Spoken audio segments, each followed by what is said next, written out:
How to fix your sleep schedule. There's a reason we tend to feel sleepy around the same time each night and why. If we don't set an alarm, we tend to wake up at the same time in the mornings. As long as we're not pulling all-nighters or traveling across several time zones, our bodies tend to want to follow consistent sleep patterns, which is key for getting the high-quality sleep we need. Our sleep schedules do vary from person to person, depending in large part on the environmental cues we give our bodies when we set our alarms, when we are most active during the day, when we eat, and when we let ourselves hit the hey right up arrow, and because our sleep schedules depend on the signals we send our bodies. That means we can send our bodies signals to adjust our sleep schedules. 2. Just because you're in a rut of going to bed at 2 a.m. doesn't mean you can't change that. If you do want to get your sleep schedule back on track, you're going to need to reset your body clock. Our body clocks regulate our body's circadian rhythms, the patterns of physical, mental, and behavioral changes, including sleep patterns, regulated by body temperature, hormone secretion, and external factors like light and darkness. The right up arrow, our body's master clock, is located in a part of the brain's hypothalamus called the suprachiasmatic nucleus, which receives light information from the retina in the eye and sends the information to other parts of the brain, including the gland that releases the sleep-signaling hormone melatonin, says Rochelle Zazula, Ph.D., a sleep specialist and owner of Sleep Services International in Bridgewater, New Jersey. Light suppresses that production of melatonin, which is directly involved in sleep initiation, she says. That means the light signals you send your brain, whether from sunlight or a glowing computer and cell phone screens, are some of the key factors that can either keep your sleep schedule on track, get it back on track, or throw it off significantly. Why our sleep schedules get off track? Because our body clocks, which control our sleep schedules, are sensitive to light. Things like how much sunlight we're exposed to throughout the day and what types of light we're exposed to at night affect our sleep schedules. Additionally, things like traveling across time zones or staying up a lot later than usual can throw off sleep patterns, because we're asking our bodies to sleep at different times than our body's internal clocks are telling us to sleep. Similarly, people who do rotating shift work, such as overnight workers or truck drivers who aren't able to stick to a consistent sleep schedule, tend to have difficulty with sleep because their body clocks run on a different schedule than they're allowing their bodies to follow.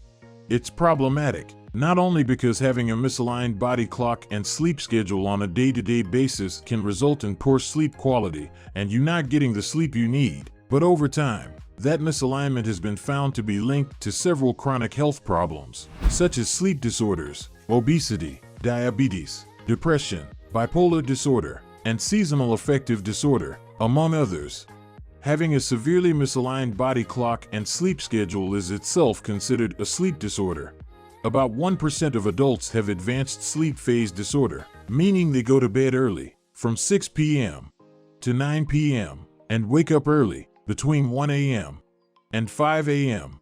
Others, especially younger people, may experience the opposite, delayed sleep phase syndrome, DSPS, or going to bed extremely late and waking up late. It's estimated to affect as many as 15% of teenagers. DSPS is a circadian rhythm disorder associated with an inability to fall asleep at the individual's desired time, typically several hours later, and an inability to wake up at the desired time, says Dr. Zazula. Due to the individual's daytime obligations, a person with DSPS may be forced to wake up earlier and go against their natural circadian tendency. This can lead to chronic sleep deprivation, poor performance, and depression. Tips for resetting your sleep schedule. If you have fallen into a sleep schedule that's not working for you because you're having trouble getting up in the morning, staying up later than you want, or whatever the case, what can you do? Try taking these steps to get your sleep patterns on the track that works for you. Adjust your bedtime, but be patient. If you're aiming to go to sleep earlier, try slowly scaling back your bedtime until you are at the desired hour. Often you may need help from a physician with this. As a general rule, it's easier to push away sleep than to advance sleep, says Rafael Pelayo, MD, clinical professor at the Stanford Sleep Disorders Clinic and the Stanford University School of Medicine in California. So you could stay up later an hour at a time, but going to bed earlier is hard to do. To get to sleep earlier, Dr. Pelayo recommends going slowly and in small increments, adjusting no more than 15 minutes earlier every 2 or 3 days. Do not nap, even if you feel tired. Napping can interfere with going to sleep at night. Pelayo recommends scheduling exercise when you feel like napping. The exercise will chase away the sleepiness. Then you can save up that drive to sleep for later, he says. Do not sleep in and get up at the same time each day. Being consistent is important in maintaining a functioning sleep schedule. Get a good alarm clock and don't hit snooze. The clock in your head needs instructions, says Pelayo. The brain expects that people more or less wake up at the same time every day, and either doing so or not serves up those instructions to the brain. The idea of weekends or travel across time zones is foreign to how the brain works. That's what throws it off, he says. Once you're in a good pattern when it comes to bed and wake times, stick to it as best you can. Even one late night can disrupt the progress you've made, Pelayo says. Predictability is key. Avoid exposure to light before sleep.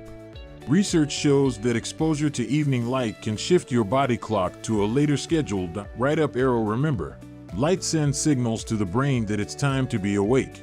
If you're trying to go to sleep earlier, avoid bright and outdoor light close to bedtime. That includes light from cell phone, laptop, and TV screens, and keep your surroundings dim at night.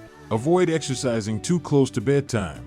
While staying active during the day generally promotes good sleep, a workout too close to bedtime can help keep the brain and body on by upping heart rate and body temperature and make it tougher to sleep. Some research suggests that evening workouts can improve sleep, as long as you aren't exercising within an hour before bedtime. But it depends somewhat on the individual and how your body responds to exercise. If you are going to exercise later in the day, consider choosing low or moderate intensity workouts, which will be less stimulating. And be sure to incorporate a cool down at the end of your workout. Watch what you eat close to bedtime. Try to avoid snacks packed with sugar, which could cause a sugar spike, as well as caffeine and nicotine, both of which are stimulants. Spicy, acidic foods may also cause heartburn or acid reflux. If you're feeling peckish, you can reach for a light snack like tart cherries or kiwis, both of which have been shown to promote sleep. Set the mood and create a relaxing bedtime routine. Take a warm bath and play some relaxing music, or do something else you find relaxing. Make sure that your bed is comfortable, the room is dark, and the temperature is not too warm. You want to look forward to sleeping. Going to sleep should not be a chore, adds Pelayo. Use sunlight to your advantage. Exposure to sunlight or other bright light when you wake up helps tell your body that it's time to be awake and helps set your circadian rhythm for the whole day, so that your body indeed feels sleepy when it's time to go to bed. Exposure to natural sunlight is ideal, but if there's no sun or you can't get outside, there are special indoor lights to help. Schedule a visit with your healthcare provider. If your sleep schedule is interfering with job and other responsibilities, if the above strategies don't work, or if you're struggling with sleep in any way, tell your doctor. Sleep affects our functioning and our health now, as well as our long-term health. Chronically not getting good sleep can do a lot of damage, and there are healthcare providers out there who can help. If your primary care provider does not have expertise in sleep, they can refer you to a sleep specialist who can help. How long it will likely take to reset your clock depends on what's causing you to be off. If you're simply adjusting after being in a different time zone, the rule of thumb is that it usually takes 1 day per time zone, Pelayo says. But some people take 2 weeks to adjust if it's a really long trip. For people with a condition like DSPS, getting back on track depends on how long the pattern has been entrenched. We tell people to wait 1 or 2 months, says Pelayo. If people have had poor sleep for years, they're surprised when they start getting better. And when you're surprised about your sleep getting better, that wakes you up, because you're not sure it's going to keep working. It takes maybe 2 months for the novelty of sleeping well to wear off. Changing your sleep schedule, particularly if you have delayed sleep phase syndrome, isn't easy, but with the proper discipline it can be done. Don't get upset with yourself, because it just makes the problem worse, Pelayo says. Know that sleep will come eventually.